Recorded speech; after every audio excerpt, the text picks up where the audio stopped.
नमस्कार दोस्तों, आज के इस वीडियो में हम रावण के मौत के बारे में कुछ बात करने वाले हैं।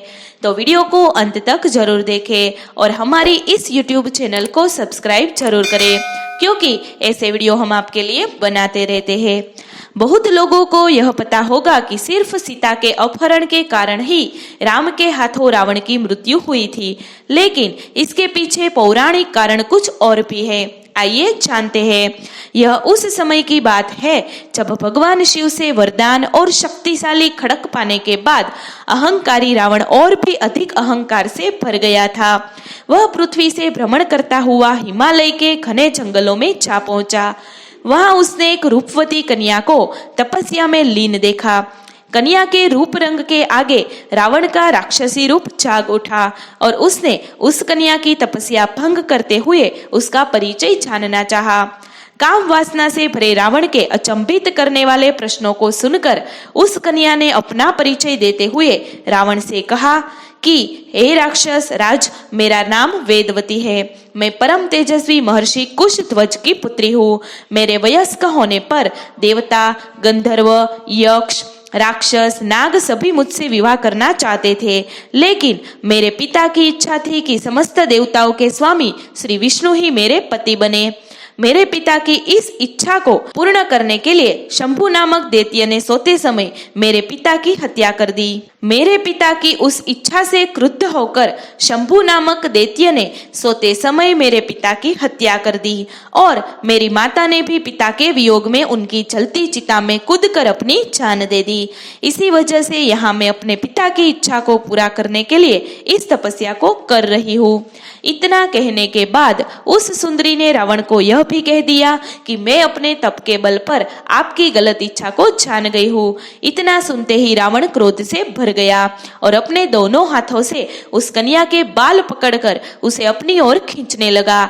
इससे क्रोधित होकर अपने अपमान की पीड़ा की वजह से उस कन्या ने दशानन को यह श्राप देते हुए अग्नि में समा गई कि मैं तुम्हारे वध के लिए फिर से किसी धर्मात्मा पुरुष की पुत्री के रूप में जन्म लूंगी।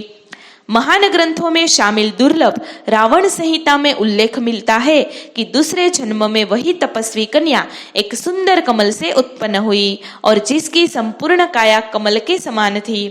इस जन्म में भी रावण ने फिर से उस कन्या को अपने बल के दम पर प्राप्त करना चाहा और उस कन्या को लेकर वह अपने महल में जा पहुंचा, जहां ज्योतिषियों ने बताया कि उस कन्या को देखकर रावण को यह कहा कि यदि यह कन्या इस महल में रही तो अवश्य ही आपकी मौत का कारण बनेगी।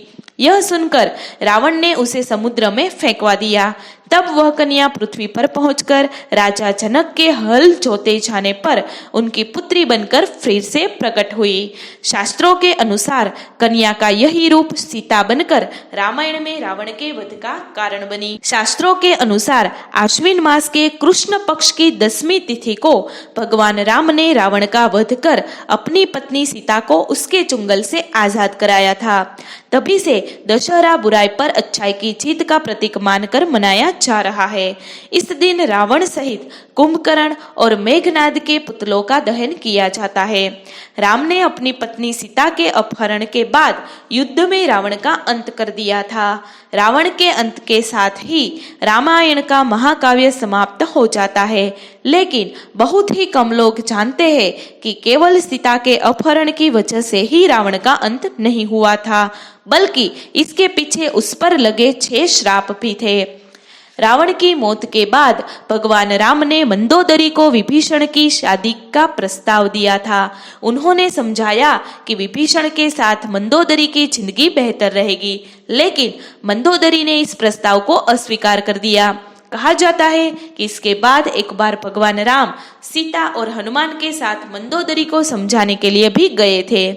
इस प्रकार यदि सोचा जाए तो रावण की आयु कई लाख वर्ष थी। रावण के समकालीन राजराजेश्वर चक्रवर्ती सम्राट कार्तवीर्य सहस्त्रार्जुन 25वें शतयुग में थे, अर्थात 25वें महायुग में थे और रावण की मृत्यु इस महायुग अर्थात 28 के महायुग में हुई, जो कि आज का समय है। उस दिन से ही हर वर्ष दशहरा का पर्व हमारे देश में मनाया जाता है। इसके बाद भगवान राम और रावण का युद्ध कुल 8 दिनों तक चला था, लेकिन कुछ मान्यताओं के अनुसार ये भी बताया जाता है कि ये युद्ध 84 दिनों तक चला था।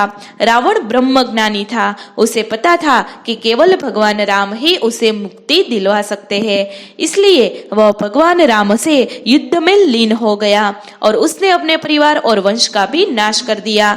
दोस्तों, आपको हमारी ये वीडियो कैसी लगी कमेंट करके जरूर बताएं। वीडियो अच्छा लगे तो लाइक और शेयर जरूर करें और हमारे ऐसे नए वीडियो देखने के लिए हमारी इस यूट्यूब चैनल को सब्सक्राइब जरूर करें, क्योंकि ऐसे वीडियो हम आपके लिए बनाते रहते हैं।